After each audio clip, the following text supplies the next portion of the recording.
नमस्कार दोस्तों, स्वागत है आपका बीएमजे एकेडमी में। मैं ब्रिजमोहन आपका स्वागत करता हूं। एंशिएंट हिस्ट्री के ऑब्जेक्टिव क्वेश्चन आंसर सीरीज में अब तक हमने पाषाण काल से लेके जैन धर्म तक के सभी महत्वपूर्ण प्रश्नों तथा उसके उत्तर को डिटेल में देखा। आज के इस वीडियो से हम द्वितीय नगरीय क्रांति, महाजनपद काल तथा मगध के उत्कर्ष से संबंधित महत्वपूर्ण प्रश्नों को देखेंगे। दोस्तों, इन सभी टॉपिक्स के प्रमुख तथ्यों का चैप्टर वाइज वीडियोस चैनल के प्लेलिस्ट में मिल जाएगा। यदि आपने उन वीडियोस को नहीं देखा है तो उसे भी एक बार अवश्य देखें। उन वीडियोस को देखने के बाद यदि आप क्वेश्चन आंसर के वीडियोस को देखेंगे तो आपको निश्चित ही लाभ मिलेगा। इसलिए दोस्तों, उन वीडियोस को भी आप एक बार अवश्य देख लें। तो आइए दोस्तों, क्वेश्चन आंसर सीरीज का आज का यह वीडियो शुरू करते हैं। पहला प्रश्न है, 6ठी शताब्दी ईसा पूर्व के दौरान बड़े राज्यों के उदय का प्रमुख कारण क्या था? उत्तर प्रदेश और बिहार में व्यापक पैमाने पर लोहे का उपयोग सबसे प्रमुख कारण यही था। 1000 ईसा पूर्व में लोहे की खोज हुई, जिसके पश्चात लोहे के औजार बनाए जाने लगे, जिससे कृषि कार्य में अत्यधिक विकास हुआ। कृषि में लोहे के प्रयोग और तकनीक से उत्पादन में काफी वृद्धि हुई और अधिशेष फसल का प्रचलन हुआ। इस अधिशेष फसल ने आर्यों के जीवन में स्थायित्व ला दिया और इसी स्थायित्व के कारण आर्यों की जीवन शैली में विकास हुआ और यही कारण हुआ द्वितीय नगरीय क्रांति का, राज्यों के उदय का, महाजनपदों के उदय का।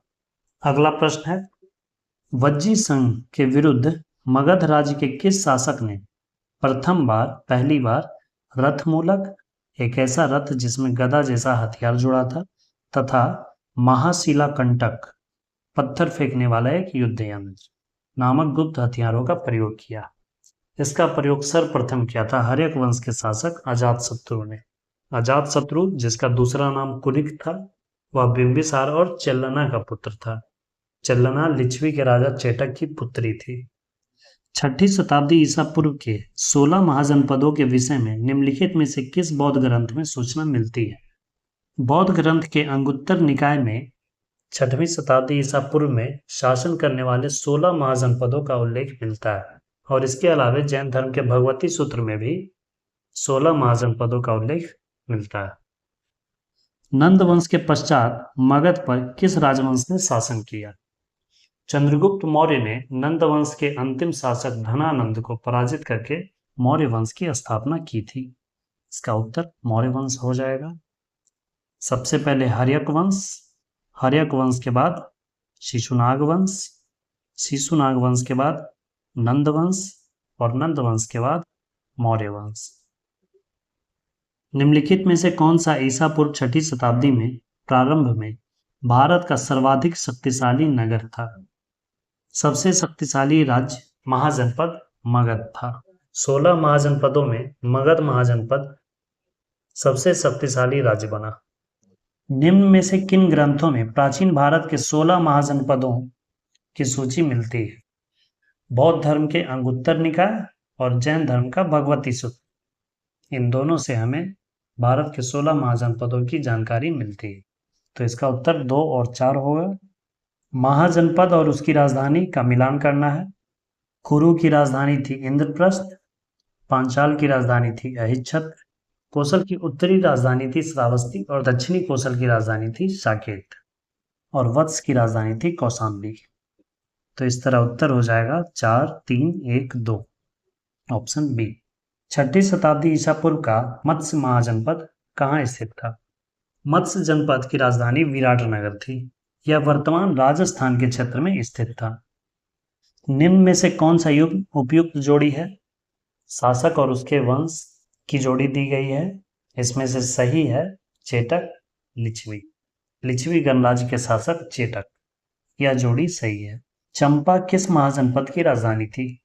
चंपा राजधानी थी अंग महाजनपद की। अंग महाजनपद वर्तमान बिहार राज्य के भागलपुर तथा मुंगेर जिला का क्षेत्र था। भारत के प्राचीनतम प्राप्त सिक्के किस चीज के बने थे? वे थे चांदी के। प्राचीनतम आहत सिक्के यानी पंचमार्क्ड कॉइन्स मुख्यतः चांदी के मिले। कुछ तांबे के भी सिक्के प्राप्त हुए हैं, परंतु अधिकांशतः सिक्के चांदी के थे। उज्जैन का प्राचीन काल में नाम क्या था? उज्जैन का प्राचीन नाम था अवंतिका। यह वर्तमान मध्य प्रदेश और मालवा के क्षेत्र में स्थित था। काल्पी नगर किस नदी के तट पर स्थित है? कल्पी नगर यमुना नदी के तट पर स्थित था। शिशुनाग वंश का कौन सा शासक जिसके समय में वैशाली में द्वितीय बौद्ध संगति का आयोजन किया गया, जिसे काकवर्ण के नाम से भी जाना जाता है? यह थे कालाशोक। कालाशोक शिशुनाग वंश का शासक था। शिशुनाग वंश के संस्थापक शिशुनाग थे, जिन्होंने हर्यक वंश के अंतिम शासक नागदशक की हत्या कर मगध की गद्दी पर बैठे थे। शिशुनाग का ही पुत्र कालाशोक था, जिसे काकवर्ण भी कहा जाता था। इसके शासनकाल में ही 383 ईसा पूर्व में द्वितीय बौद्ध सभा का आयोजन वैशाली में किया गया था। इसने मगध की राजधानी वैशाली से हटाकर पुनः पाटलिपुत्रा कर दिया था। शिशुनाग वंश का अंतिम शासक नंदीवर्धन था। निम्न राजाओं पर विचार कीजिए: अजातशत्रु, बिंदुसार, प्रसेनजित। इनमें से कौन कौन बुद्ध के समकालीन थे? बुद्ध के समकालीन थे अजातशत्रु तथा प्रसेनजित। इसका उत्तर हो जाएगा 1 और 3।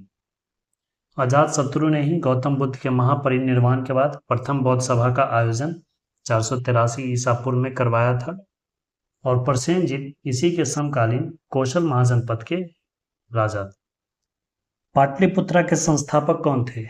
पाटलिपुत्रा के संस्थापक हर्यक वंश के शासक उदायन थे। उदायन ने ही गंगा, सोन तथा गंडक नदी के संगम पर पाटलिपुत्रा नगर की स्थापना की तथा उसे मगध महाजनपद की राजधानी बनाया।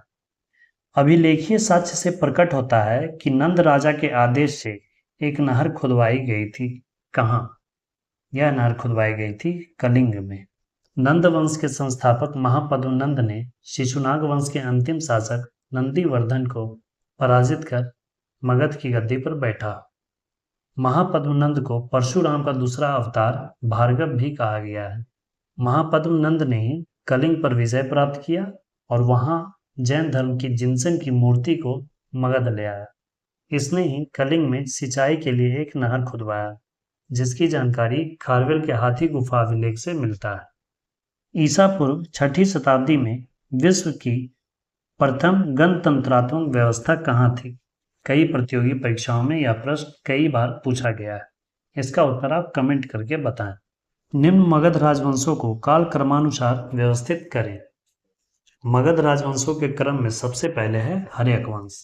हर्यक वंश के बाद शिशुनाग वंश। शिशुनाग वंश के बाद आया नंद वंश। नंद वंश के बाद मौर्य वंश, और मौर्य वंश के बाद आया शुंग वंश।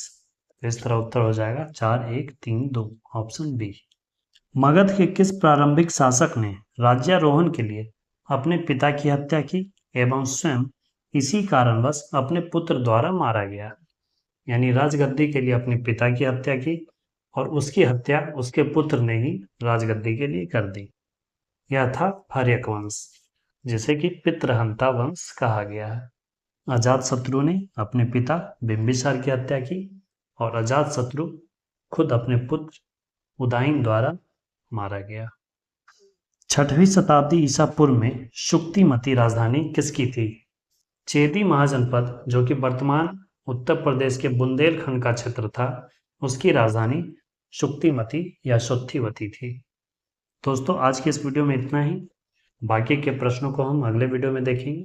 दोस्तों, मुझे उम्मीद है कि यह वीडियो सीरीज आपको पसंद आ रही हो और आपके लिए काफ़ी हेल्पफुल हो।